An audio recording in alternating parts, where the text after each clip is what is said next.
नमस्कार, तेज हरियाणा के special bulletin में आप सभी का बहुत बहुत स्वागत है। एक अहम जानकारी आपके लिए बताएंगे जो कि मुख्यमंत्री मनोहर लाल खट्टर ने अभी भी एक बड़ी घोषणा की है।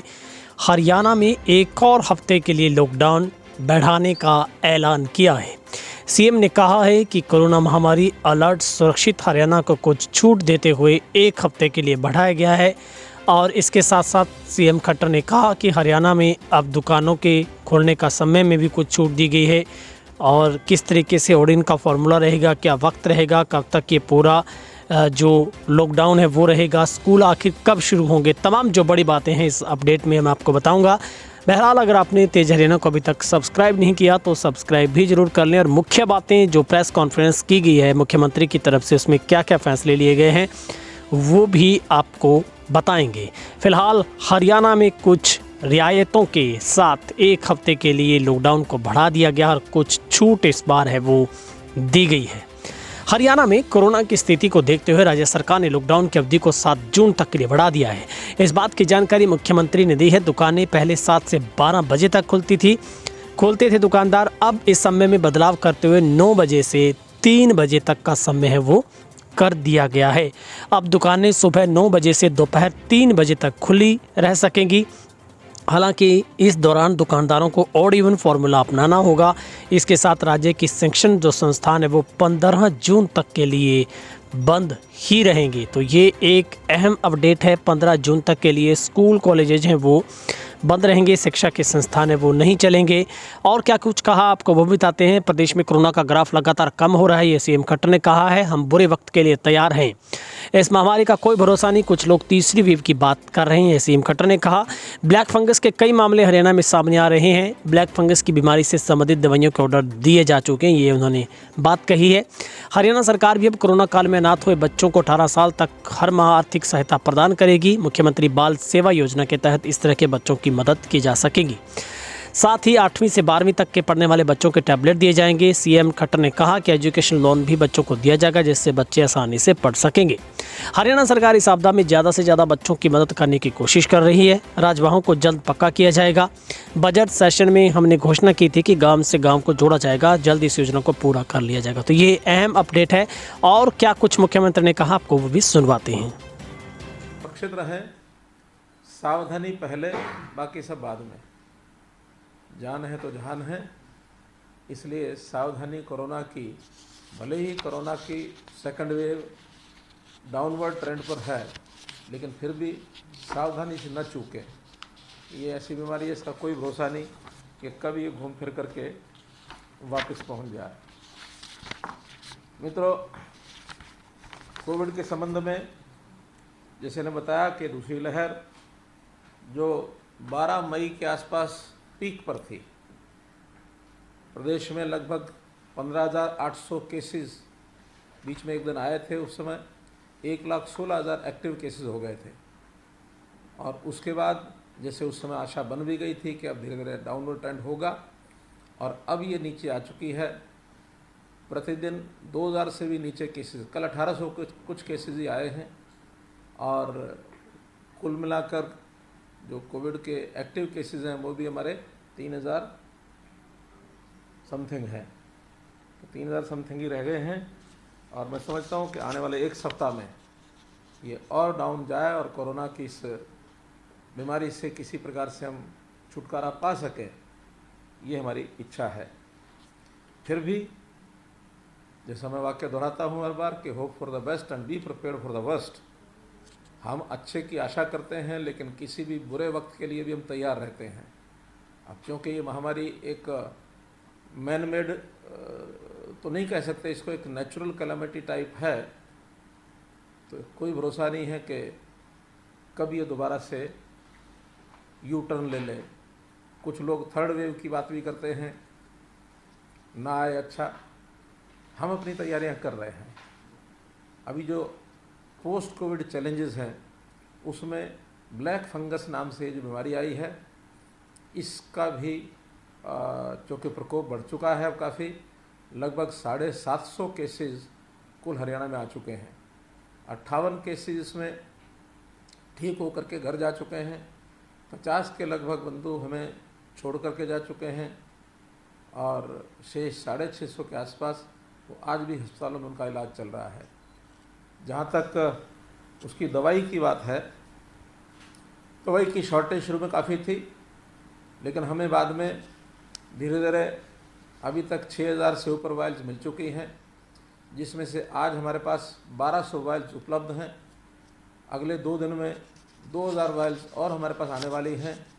निश्चित है, सुनिश्चित है, क्योंकि डेली जैसे सेंटर से मिलती है उसका कोटा जो मिलता है, हमारे पास 2000 का कोटा है और एक 5000 का ऑर्डर हमने प्लेस कर दिया है। और मैं समझता हूँ कि ये सारी वायल जिस प्रकार से आवश्यकता है उस हिसाब से हमें मिलती रहेंगी, क्योंकि ये दवाई ऐसी है कि प्रतिदिन देनी पड़ती है, कम से कम 2 इंजेक्शन, ज़्यादा से ज़्यादा 5 इंजेक्शन, और उसके वेट के हिसाब से, शरीर के वेट के हिसाब से इनकी डोज जो है वो तय होती है। किसी को 50 वायल्स लगती हैं, किसी को 100 भी लगती हैं। तो जितनी आवश्यकता है उसका एक सरकारी सिस्टम हमने बनाया है कि एक टीम डॉक्टर्स की है जिसके फिजिशियन हैं, पेशेंट को जो इलाज कर रहे हैं, वो एक फार्म भर करके उस टीम को भेजते हैं और टीम देख लेती है कि इनको कितनी वायल्स चाहिए, अब चाहिए या नहीं चाहिए, तो उस हिसाब से निर्णय करके और वहाँ से सैंक्शन होती हैं और सरकारी सिस्टम से ही हरियाणा में उनको सरकारी जो अस्पताल में उसमें फ्री लगाई जाती है, कोई पैसा उसका नहीं लिया जाता। लेकिन प्राइवेट में जो कोई इलाज कर रहा है उसके जो पैसे लगते हैं वो पैसे उसको देने पड़ते हैं। एक स्कीम कल जो है वो घोषणा की गई है, जिसको हमारे देश के प्रधानमंत्री जी ने भी उसकी घोषणा की और हमने भी यहाँ उसकी घोषणा की है, जिसमें मोटे रूप से जो सारे उसके प्रावधान हैं एक एक करके वो आपके सामने मैं रखता हूँ। पहले तो जो ऑर्फन्स हैं, ये मोटे रूप से उनकी स्कीम है जिनके दोनों माता पिता की डेथ हो गई अथवा दोनों में से जो कमाने वाले माता पिता में से थे उनकी डेथ हुई, अथवा जो उनके अभिभावक जिन्होंने गोद ले रखा था उस बच्चे को किसी कारण से पहले से मानो वो किसी कारण से भी उसका माता पिता का साया नहीं रहा, उनको गोद लिया या कोई भी कारण हो सकता है, तो गोद लेने वाले माता पिता उनका देहांत हो गया, ऐसे ऑर्फन्स को ये स्कीम लागू होगी। इसमें कुछ चीज़ें केंद्र की ओर से प्रायोजित की जाएंगी, कुछ प्रदेश की ओर से की जाएंगी। तो जो कुल मिलाकर टोटल स्कीम उसकी बनी है, उसमें ऐसे बच्चे 18 वर्ष से कम आयु के जो किसी भी अपने एक्सटेंडेड फैमिली जिसको कहते हैं विस्तारित परिवार, यानी माता पिता ना होने के बाद भी बाकी जो उनको संभाल करने वाले हैं उनके साथ अगर वो बच्चा रहता है तो 2500 रुपया महीना उसको आर्थिक सहायता दी जाएगी और 18 वर्ष तक ये सहायता चलेगी। और वो बच्चा विद्यार्थी काल जब उसका रहेगा तो उस विद्यार्थी काल में 12,000 रुपया साल का ये अन्य खर्चों के लिए ये उनको उपलब्ध कराया जाए। कि जैसे कोविड है तो कोविड में हम लोग सावधानी बरतते हैं, सारे जो हमने महामारी अलर्ट घोषित किया हुआ है उसकी कल अवधि पूरी हो रही है, 31 तारीख प्रातःकाल 5 बजे। तो उसको आगे के लिए भी, क्योंकि अभी एकदम हम ऐसा अपने आप को ये ना माने कि कोरोना से बिल्कुल निजात मिल गई है, तो कुछ छूट देते हुए उसको फिर से दोबारा 1 सप्ताह के लिए बढ़ाया जा रहा है, अर्थात 7 जून तक प्रातःकाल 5 बजे तक। महामारी अलर्ट सुरक्षित हरियाणा। तो इसमें सबसे पहले जो दुकानें खुलने का समय है उसको जो पहले 7 बजे से 12 बजे तक था, कुछ रिप्रेजेंटेशन हमको मार्केट्स के मिले जिन्होंने कहा कि सवेरे चाहे थोड़ा लेट कर दें लेकिन दोपहर तक या दोपहर बाद थोड़ा समय तक और खोला जाए। तो इसका समय बदल करके 9 बजे से और 3 बजे तक ये किया जाएगा और उसी प्रकार से ऑड इवन हिसाब से चलेगा। ऑड जो डेट है तो ऑड नंबर की दुकानें, इवन डेट है तो इवन नंबर की दुकानें ये खुलेंगी। ये प्रावधान भी उसी हिसाब से ये चलेगा। आंगनवाड़ी क्रच इनको जैसे पहले बंद हैं, इनको भी 30 जून तक बंद रखा जाएगा। कॉलेज और ITIs और जैसे स्कूल भी हमने बंद किए हैं, ये भी 15 जून तक सब बंद रहेंगे। मॉल जो बाज़ारों में हैं उनको खोलने का प्रावधान किया है कि कितना एरिया है उस मॉल का, उसके हिसाब से उसको हर घंटे उपस्थिति की छूट दी है। 25 स्क्वायर फुट पर एक व्यक्ति, यानी अगर 1000 स्क्वायर फुट का वो मॉल है तो उसमें 40 व्यक्ति एट ए टाइम अंदर रह सकते हैं। अगर 2000 का है तो 80 लोग रह सकते हैं। इसी हिसाब से जितना एरिया है उस एरिया का बता करके और अपना कोई ऐप बनाएंगे वो, कि पहले से प्री अपॉइंटमेंट लेकर के लोग आएँ और उस हिसाब से एंटर करें, और जो एंटर किए हैं वो बाहर आते हैं, तब जितने बाहर आते हैं उतने अंदर जा सकते हैं। 1 घंटे के लिए अंदर रहेंगे, 1 घंटे के बाद उनको बाहर आना और दूसरे घंटे वाले उनको अंदर भेजना।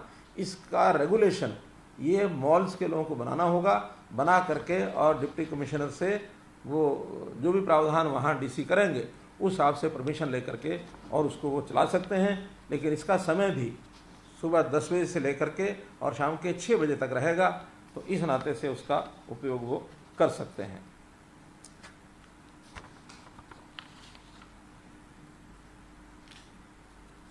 मैं समझता हूँ कि जितने विषय मुझे अपनी ओर से आपके सामने रखने चाहिए थे वो सब मैंने रखे हैं। अब आपकी ओर से यदि कोई विषय आता है, उसका एक पर्ची आई है कि इंडस्ट्रीज़ का क्या रहेगा। तो इंडस्ट्रीज़ जैसे पहले चल रही हैं, कोविड अप्रोप्रिएट बिहेवियर को लागू करते हुए मास्क है, दूरी रखना है और सैनिटाइज़र का उपयोग है, तो इन सब बातों को ध्यान में रखते हुए और इंडस्ट्री जैसे पहले चल रही है वैसे ही चलेगी। ऑफिस जैसे 50% अटेंडेंस के साथ पहले चलते थे उस हिसाब से चलेंगे। नाइट जिसको कोरोना कर्फ्यू कह सकते हैं वो 10 बजे से लेकर सुबह 5 बजे तक कोरोना कर्फ्यू भी रहेगा। कोई भी हमारे सज्जन जो कोई, क्योंकि आज हमने ये सुविधा दी है सबको कि भी कोई प्रश्न आप सीधे भी पूछना चाहें तो पूछ सकते हैं। पिछली बार हमने ऐसा नहीं किया था, तो अपना जो हाथ खड़ा करेंगे